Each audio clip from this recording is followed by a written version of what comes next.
Сестринки, ти чувала ли си за Атанас Буров? Буров? Да. Да. Откъде? Аз имам, чела съм и книгата. Той първия български банкер. В Брюксел имал такова, не паметник, ами бюст. Да. И вчера са ходили да го почитат. Не знам Той бил политически затворник. къде е имал, но тук някъде към това му е била банката. Ти не си ли чел? Не. Тя голяма книга за Буров. Ма имаш ли роднински връзки с него? Не, ма питам сега. Кажи де. Марияне, Кажи де. ще та мацна. Какво? Буров е живял, знаеш коя година преди? Ма с Иван Вазов го били комунистите отепали. Не знам кой го е отепал. Еми, те пишеше. Може, не знам какво. 45-та година. Ти не си разбрал. Те са отепа. Иван Вазов не и Иван племенник. Вазов, Буров. Буров тук бил на Централна гара и това Габровчето, дето му е помогнал Буров, викал: господин Буров, бързайте да заминаваме за Германия, защото тук ще убият. Той казал нещо и остана. И после са го съдили и са го убили. Ма ти нямаш роднински връзки с него. Виж какво. Кажи де. Виж какво, Марияне. Какво? Трябва да ти се сложи чип в главата. Защо? Той 45-та година убит, 44-та година съм родена. Откъде на къде имаш роднински връзки? Откъде на къде с него роднински връзки да имаш? Тогава? Питам бе. Какво лошо има? Чакай да ти кажа.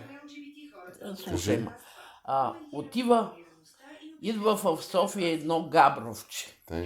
И му казва: господин Буров, дошъл съм да ми отпуснете средствата. И знаеш ли го? Не, отделя го знам. Да ми отпуснете някакъв кредит да ми даде. Той е рекал: имаш ли срещу тия пари, като ти дам, какво ще е такова? Рекал: тъй както ме виждаш, тъй ме пише. Нямам нищо. За какво са ти тези пари? Рекал: ще купя такава войнишките шинели и копчетата ще ги отрежа и ще ги продам, защото са такива лъскави. А пък другото ще го развлача и на прежда. И така. Буров се почудил, то му дал. Ама той одил Буров с него в някаква казарма и то поръчало искало да ги купи тия, Буров дал парите. И вече там са се узаконили документално. Минало са известно време, Буров ходи из България. Някъде е ходил по работа. И минал да види в Габрово. Накрая на града на Габрово една схлупена постройка, то не е каштурка, ми такова саямо викат. Там го е намерил и е така. Две жени развлачат на дарак една жена копчетата.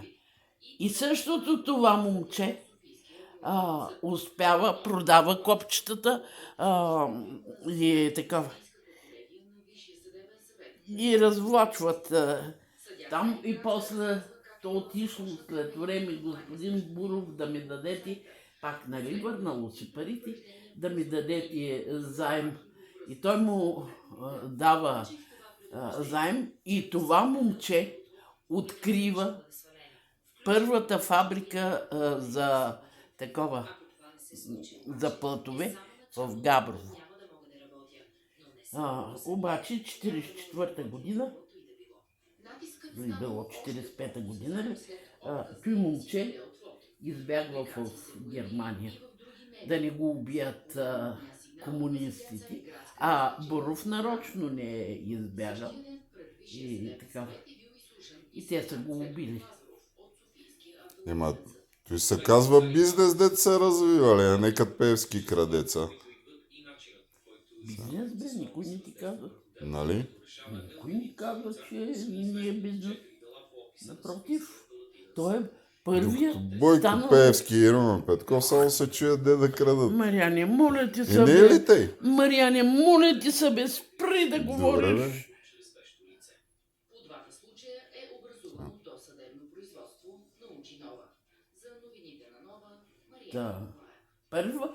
Първата банка, която е открита, първия банкер, това е Атанас Буров. Той е такава с трилогия ли беше? Къде има? А? Къде? Аз съм я вземала от... Дай да я прочита.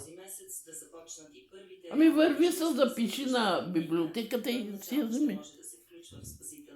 Защото не знам... Той има ли още библиотеки? Бе, Лили се е записала в библиотеката. Пък ти... Времето ще е лошо. Изкуствен интелект контролира паркирането в синята зона в Пловдив. Браво. Така градът става първият в България, който разполага с автомобил. Ето и работа. Следи в реално време. Не като Певски и Русев само да се чуят къде да крадат. Мариане, спри бе!